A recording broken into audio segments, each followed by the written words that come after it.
నమస్కారం Rocky news కి స్వాగతం ముందుగా హెడ్లైన్స్ స్వచ్ఛ సర్వేక్షణ్ గ్రామీణ్ పై పంచాయతీరాజ్ సిబ్బందికి అవగాహన కేంద్ర బృందాలు స్వచ్ఛతపై సర్వే నిర్వహిస్తాయన్న కలెక్టర్ అరుణ్ బాబు పల్నాడు జిల్లా యువత పోరులో వైఎస్ఆర్సీపీ శాంతి భద్రతలకు విఘాటం కాసు మహేష్ రెడ్డితో పాటు ఆ పార్టీ నేతలపై కేసులు నమోదు చేసిన నర్సరావుపేట గ్రామీణ పోలీసులు నర్సరావుపేట శివ సంజీవయ్య కాలనీలో అధ్వాన పరిస్థితులు 8 నెలలుగా పారిశుద్ధ్య నిర్వహణ లోపంతో ప్రజలకు కష్టాలు వరవకట్ట ఉర్దూ స్కూల్ విద్యార్థులకి చేయూత అభ్యాసన సామాగ్రి పంపిణీ చేసిన ఓవైసీ చారిటబుల్ ట్రస్ట్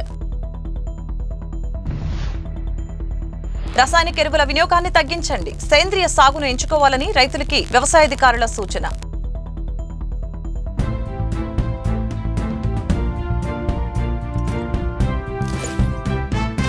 నర్సరావుపేటలోని పల్నాడు జిల్లా కలెక్టర్ కార్యాలయంలో స్వచ్ఛ సర్వేక్షణ్ గ్రామీణ్ 2025 వర్క్ షాప్ ని నిర్వహించారు.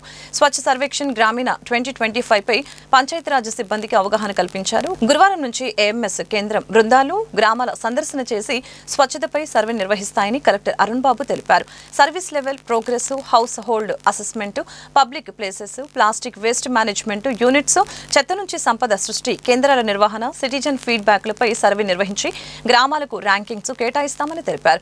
ఈ సర్వేను సమర్థవంతంగా నిర్వహించడంలో కేంద్ర బృందానికి సహకరించిన పల్నాడు జిల్లాను ర్యాంకింగ్ లో ముందుంచాలని కలెక్టర్ ఆదేశించారు.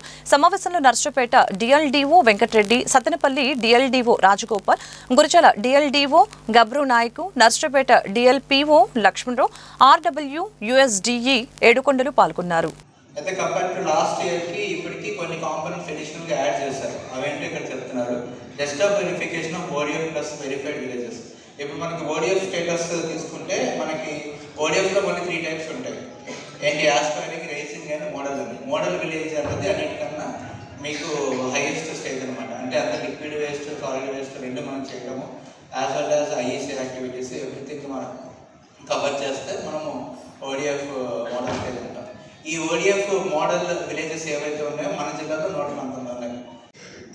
కమిషనర్ గారు బీసీ పెట్టి మార్నింగ్ 7 గంటల పంచాయత్ సెక్రటరీ ఫీల్డ్లో ఉండాలని చెప్పాల్సిన పరిస్థితి మనం తీసుకొని వచ్చాం.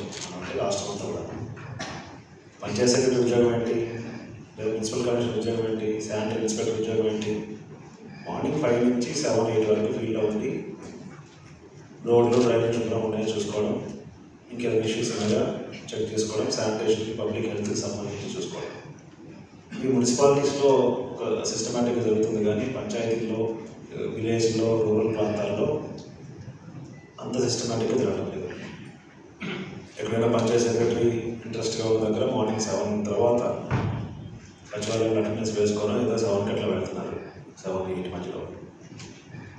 కొన్ని చోట్ల మాత్రం అసలు పక్క ఊరు నుంచి వచ్చేసి 10 గంటలకు ఆఫీస్కి వచ్చినట్టు వచ్చి ఆఫీస్లో ఏదైనా కూర్చొని ఆ ట్యాక్స్లో కట్టించుకోవడము, లేకపోతే ఎవరైనా వస్తే కాసేపు మాట్లాడటము, ఎవరికైనా డౌట్స్ ఉంటే చెప్పడము, అలాంటి పని చేసుకుని 5-6 కల్లా క్లోజ్ చేసుకుని వెళ్తున్నారు. అసలు పంచాయతీ సెక్రటరీ ప్రైమ్ జాబ్ ఏంటి, ఆ విలేజ్లో ఉండాలి. ఫస్ట్ మార్నింగ్ 6 కల్లా లేచి ఫీల్డ్కి వెళ్ళి పొద్దున్నే ఎవరైనా రోడ్ పక్కన చెత్త వేస్తున్నాడా, వాళ్ళ ఇంట్లోనే డంప్ అంతా తీసుకొచ్చి రోడ్ మీద వేస్తున్నాడా, లేకపోతే ఓడిఎఫ్ లాంటిది ఏమైనా జరుగుతుందా, ఇలాంటివి చెక్ చేసుకోవాల్సిన బాధ్యత పంచాయత్ సెక్రటరీకి ఉంది. చాలామంది పంచాయత్ సెక్రటరీస్ మార్నింగ్ అసలు ఫీల్డ్కి వెళ్ళారు. సో ఇది గత కొంతకాలంగా ఈ ప్రాక్టీస్ వచ్చింది కాబట్టి కమిషనర్ గారు సీరియస్గా మీ అందరికీ వీడియో కాన్ఫరెన్స్ పెట్టి మీ డీపీ గారికి చెప్పారు. నర్సరావుపేట పట్టణం సత్తెనపల్లి రోడ్లోని డాక్టర్ కోడెల శివప్రసాదరావు క్రీడా ప్రాంగణంలో బుధవారం 2వ రోజు కూడా Swachh Bharat clean and green కార్యక్రమాన్ని ఎమ్మెల్యే అరవింద్ పాపు నేతృత్వంలో కూటమి నేతలు నిర్వహించారు. పురపాలక సంఘం కమిషనర్ జశ్వంతరావు పర్యవేక్షించారు.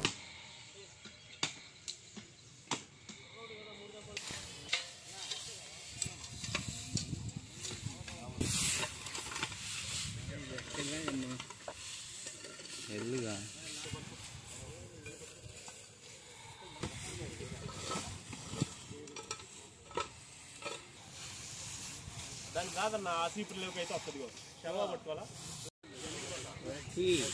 సార్.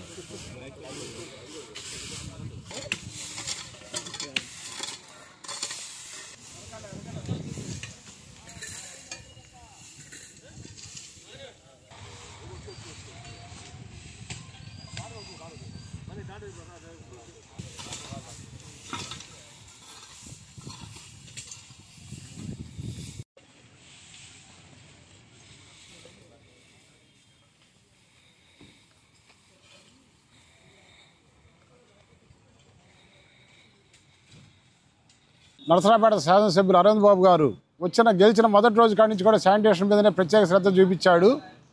ఆ ప్రత్యేక శ్రద్ధ చూపించిన దానికి మనకి ఫలితం ఆ రోజున పోయినసారి విజయవాడలో వరదలు వచ్చినప్పుడు మనకు కనపడింది.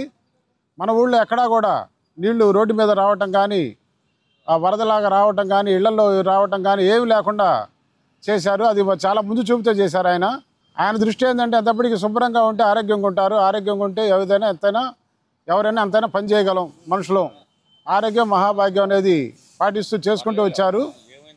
తర్వాత మన టౌన్ హాల్ కూడా చాలా ఇబ్బందులు ఉంటే కూడా వాటన్నిటి కూడా ఆయన సొంత నిధులతో ఆయన కష్టపడి చేర్చి దాన్ని ఒక అన్ని పనులు చేపించి టౌన్ హాల్లో చేపించగలిగారు. ఆ తర్వాత షాదీఖానా కూడా అన్ని కావాల్సిన హంగులన్నీ చేర్చి దాన్ని అందుబాటులో తీసుకొచ్చారు. ఈ రోజున మన డాక్టర్ కోడెల శివప్రసాద్ గారి స్టేడియం నిర్మించి కనీసం ఒక 20-25 ఏళ్ళ పైన అయింది. ఆయన ఇంకా పెద్ద ముందు చూపు కోడెల గారిది. 20 ఏళ్ల క్రితం ఈ నరసరావుపేట స్టేడియాన్ని ఏర్పాటు చేశారంటే ఆయన్ని మనం చాలా మెచ్చుకోవాలి. ఈ సందర్భంగా వైఎస్ఆర్సీపీ నేతలు గౌతమ్ రెడ్డి, కాసు మహేష్ రెడ్డి, శ్రీకాంత్పై పోలీసులు కేసు నమోదు చేశారు.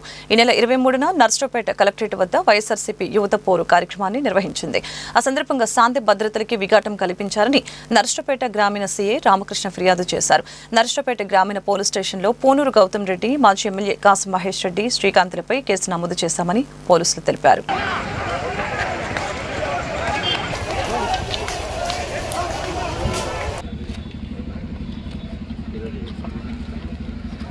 పల్నాడు జిల్లాలో 2 రోజుల పాటు ఏపీసీసీ చీఫ్ షర్మిల పర్యటించనున్నారు. నర్సరావుపేటలో గురువారం జిల్లా కాంగ్రెస్ పార్టీ విస్తృత స్థాయి సమావేశాన్ని నిర్వహించనున్నారు. ఈ సమావేశంలో షర్మిల, జిల్లా కాంగ్రెస్ పార్టీ నాయకులు, కార్యకర్తలు పాల్గొననున్నారు. బుధవారం రాత్రికి నర్సరావుపేటకి ఆమె వస్తున్నట్లు పార్టీ వర్గాలు తెలిపాయి. రాత్రికి నర్సరావుపేటలోనే బస చేయనున్నారు. పల్నాడు జిల్లా కలెక్టర్ కార్యాలయంలో జిల్లా రెవెన్యూ అధికారి మురళిని నర్సరావుపేట ఎమ్మెల్యే అరవింద్ బాబు కలిశారు. పలు రెవెన్యూ సమస్యల్ని డీఆర్ఓకు వివరించి వినతి పత్రాన్ని అందజేశారు. ఆయా సమస్యల్ని త్వరగా పరిష్కరించేలాగా చర్యలు తీసుకోవాలని ఎమ్మెల్యే కోరారు. నర్సరావుపేట పట్టణం ప్రకాష్ నగర్ తిలక్ ప్రభుత్వ పాఠశాలలో విద్యార్థులు ఐఐటీకి ఎంపికయ్యారు. ఈ సందర్భంగా ఆయా విద్యార్థులకి అభినందన సభ ఏర్పాటు చేశారు. ముఖ్య అతిథిగా ఎమ్మెల్యే అరవింద్ బాబు హాజరై విద్యార్థుల్ని అభినందించారు. పట్టుదలతో జీవితంలో ఉన్నత స్థాయికి విద్యార్థులు ఎదిగి రాష్ట్రానికి, తల్లిదండ్రులకి మంచి పేరు తీసుకుని రావాలని ఎమ్మెల్యే సూచించారు. మధ్యాహ్న భోజన పథకాన్ని ఆయన పరిశీలించారు.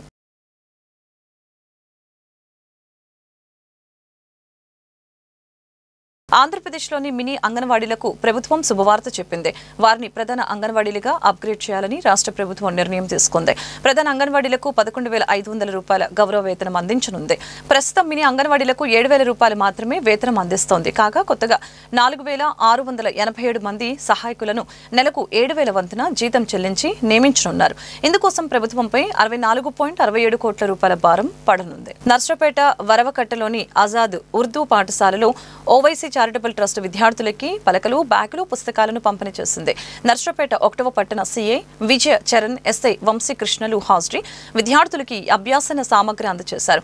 తల్లిదండ్రులు తమ పిల్లల్ని ఖచ్చితంగా చదివించి విద్యావంతులుగా తీర్చిదిద్దాలని సీఏ విజయ చరణ్ తెలిపారు. కార్యక్రమంలో ట్రస్ట్ నిర్వాహకులు కరీముల్లా, 17వ వార్డు ఇన్ఛార్జి కరీముల్లా, సుబానీ, సైదా పాల్గొన్నారు.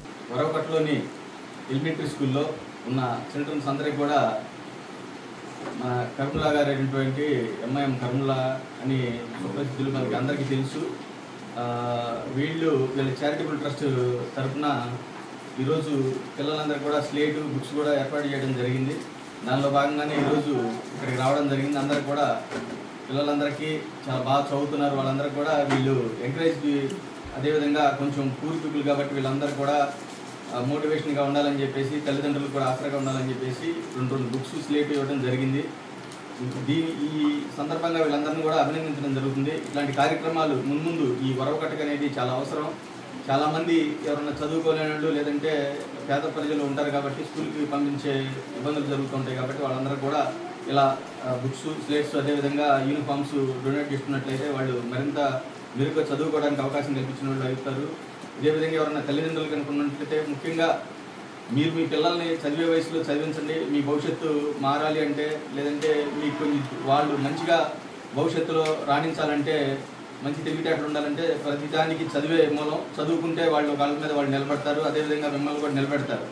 వాళ్ళ నడవడిక బాగుంటుంది, వాళ్ళ అలవాట్లు బాగుంటాయి. కాబట్టి చదువు ప్రతిదానికి పరిష్కారం కాబట్టి అందరూ కూడా ఈ చదువుని ప్రోత్సహించాలని చెప్పేసి తల్లిదండ్రులు కూడా ఈ సందర్భంగా కోరుతున్నాను. Thank you. నర్సరావుపేట పట్టణ పరిధిలోని 5వ వార్డు శివ సంజీవయ్య కాలనీలో అధ్వాన పరిస్థితులు నెలకొన్నాయి. పేరుకుపోయిన చెత్తా చెదారంతో కాలనీ ప్రజలు నిత్యం ఇబ్బందులు ఎదుర్కొంటున్నారు. అధికారుల దృష్టికి ఎన్నోసార్లు ఈ విషయాన్ని కాలనీ వాసులు తీసుకువెళ్లినప్పటికీ వారు పట్టించుకోవటం లేదని ప్రజలు ఆవేదన వ్యక్తం చేస్తున్నారు. డ్రైనేజీ కాలువల్లో పూడిక వ్యర్థాలు అడ్డుచేరి మురుగునీరు పొంగి పొర్లుతుంది. అధికారులు నిర్లక్ష్యంగా వ్యవహరిస్తూ ఉండటంతో కాలనీ ప్రజలు అనారోగ్య సమస్యలను ఎదుర్కొంటున్నారు. గడిచిన 8 నెలలుగా కాల్వల్లో పూడిక తీకపోవటం వలన దుర్వాసన, దోమల కాటుతో పిల్లలకు విష జ్వరాలు వస్తున్నాయని ఆందోళనకి గురవుతున్నారు. ఇప్పటికైనా పురపాలక సంఘం అధికారులు తమ బాధను ఆలకించాలని, వ్యర్థాలు పూడిక తొలగించి శుభ్రం చేయాలని కాలనీ ప్రజలు వేడుకుంటున్నారు. చెత్త కుప్పలు పేరుకుపోయి డంపింగ్ యార్డును తలపిస్తూ ఉన్నాయి. చెత్త ట్రాక్టర్ కాలనీ వైపునకు రాకపోవడంతో కుప్పలుగా గుర్తు తెలియని వ్యక్తులు మంట పెడుతూ ఉన్నారు. దీంతో వస్తున్న పొగ, దుర్వాసనతో అనారోగ్యానికి గురవుతున్నామని ప్రజలు ఆవేదన వ్యక్తం చేస్తున్నారు. కాలనీలోని పారిశుద్ధ్య సమస్యల్ని వెంటనే పరిష్కరించేలాగా చర్యలు తీసుకోవాలని పాలకుల్ని వేడుకుంటున్నారు.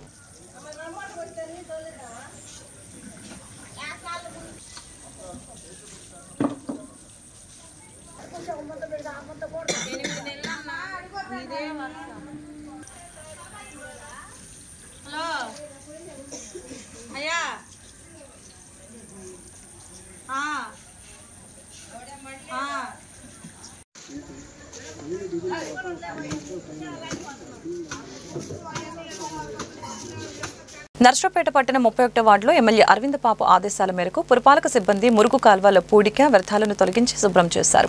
ఇదే వార్డులో పురాతన కల్వర్టు పగిలిపోయి ప్రమాదకరంగా మారింది. స్థానికుల సమాచారంతో వార్డు ఇన్ఛార్జి మడకా ప్రసాద్ ఈ విషయాన్ని ఎమ్మెల్యే అరవింద్ బాబు దృష్టికి తీసుకుని వెళ్లారు. ఇందుకు సానుకూలంగా స్పందించిన ఎమ్మెల్యే సమస్య పరిష్కారానికి హామీ ఇచ్చారని ప్రసాద్ తెలిపారు. స్థానిక నర్సరావుపేటలో 31వ వార్డులో డాక్టర్ చదలవాడ అరవింద్ బాబు గారి ఆదేశానుసారం మున్సిపల్ సిబ్బంది వారిచే ఈరోజు కాలువ పూడికలు తీయడం జరిగింది. అదేవిధంగా 31వ వార్డు 3 సెంటర్లో ఈ బ్రిడ్జి అడ్వాన్స్ స్థితికి చేరింది. దీనివల్ల ప్రజలు ఇబ్బంది పడుతున్నారు.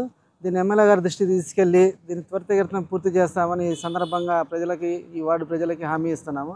అదేవిధంగా రాబోయేది వానాకాలం కాబట్టి దీన్ని దృష్టిలో పెట్టుకొని నర్సరావుపేట శాసనసభ్యులు డాక్టర్ చదలవాడ అరవింద్ బాబు గారు ప్రతి వార్డులో నర్సరావుపేట పట్టణంలోని ప్రతి కాలువని పూడికలు తీపిస్తున్నారు.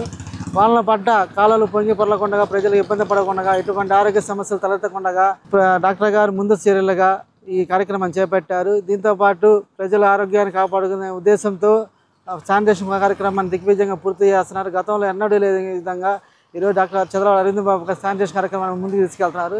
ఈ సందర్భంగా ఆయనకి ధన్యవాదాలు తెలియజేసుకుంటూ జై చదలవాడ. అదేవిధంగా వార్డులో ఈ సిటీ కేబుల్ వారు పర్యవేక్షించి సమస్యలని మా వార్డు ఇన్ఛార్జికి తీసుకురావడం జరుగుతుంది.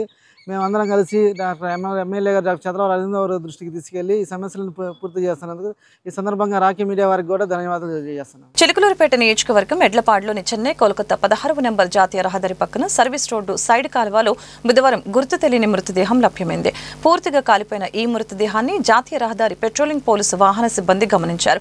నర్సరావుపేట డీఎస్పీ నాగేశ్వరరావు, నర్సరావుపేట గ్రామీణ సీఐ సుబ్బనాయుడు, ఎస్ఐ శివరామకృష్ణ ఘటనా స్థలానికి చేరుకుని మృతదేహాన్ని పరిశీలించారు.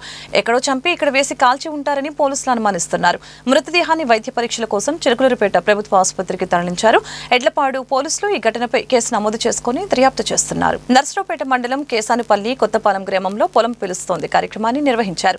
మిరప, వరి, కంది పంటలు ప్రధానమంత్రి ఫసల్ బీమా పథకం కింద పంటల బీమాకు తీసుకున్నామని ఫ్యూచర్ జనరల్ ఇన్సూరెన్స్ కంపెనీ జిల్లా మేనేజర్ లింగయ్య తెలిపారు. మిరప, కంది పంటలను మండలం యూనిట్ గాను, వరి గ్రామం యూనిట్ గాను పరిగణిస్తారని తెలిపారు. మిరప పంటకు ఎకరానికి 360 రూపాయలు, కంది పంటకు ఎకరానికి 40 రూపాయలు, వరి పంటకు ఎకరానికి 80 రూపాయలు ప్రీమియాన్ని రైతులు వాటాగా చెల్లించాలని తెలిపారు. పచ్చిరొట్ట ఎరువుగా జిలుగలు, జనుము, పిల్లి పెసర వేసుకొని భూమిని సారవంతం చేసుకోవాలని మండల వ్యవసాయ అధికారి శాంతి తెలిపారు. రసాయనిక ఎరువుల వినియోగాన్ని తగ్గించి సేంద్రీయ వ్యవసాయాన్ని ఎంచుకోవాలని రైతులను కోరారు. కార్యక్రమంలో వ్యవసాయ విస్తరణాధికారి బ్రహ్మయ్య, సాయి, రవి రైతులు పాల్గొన్నారు. మన నోటిఫికేషన్ ప్రకారం పల్నాడు డిస్ట్రిక్ట్ ఖరీఫ్ సీజన్ అంటే ముంగారులో 3 క్రాప్స్కి మనకి అవకాశం ఉంది చేసుకోవడానికి. మిరపకాయ, వరి, కంది. ఇప్పుడు 3 క్రాప్ మీరు ఇన్సూరెన్స్ చేసుకోవచ్చు. ఎక్కడెక్కడ చేసుకోవచ్చు, ఏం కావాలంటే చెప్తాను. మీ ఆధార్ కార్డు, బ్యాంక్ పాస్బుక్, పొలం పాస్బుక్, మరి సోయింగ్ సర్టిఫికెట్, మీరు క్రాప్ వేస్తారు కదా అది, ఈ 4 డాక్యుమెంట్స్ తీసుకొని మీరు ఇక్కడ సచివాలయాల్లో కానీ బ్యాంక్లో కానీ సిఎస్సి సెంటర్ అంతా ఉన్నాయి, కామన్ సర్వీస్ సెంటర్ ఆన్లైన్ సెంటర్లో. అక్కడ వెళ్ళేసి మీరు కట్టుకోవచ్చు. ఈ 4 డాక్యుమెంట్స్ కంపల్సరీ కావాలా, అది తీసుకొని వెళ్తే చేసుకుంటారు. ఈ ట్రాఫిక్ వచ్చేసి జూలై 31కి మిరపకాయ కంది కట్ ఆఫ్ డేట్ ఉందండి, ఆ లోపలనే మీరు చేసుకోవాలా.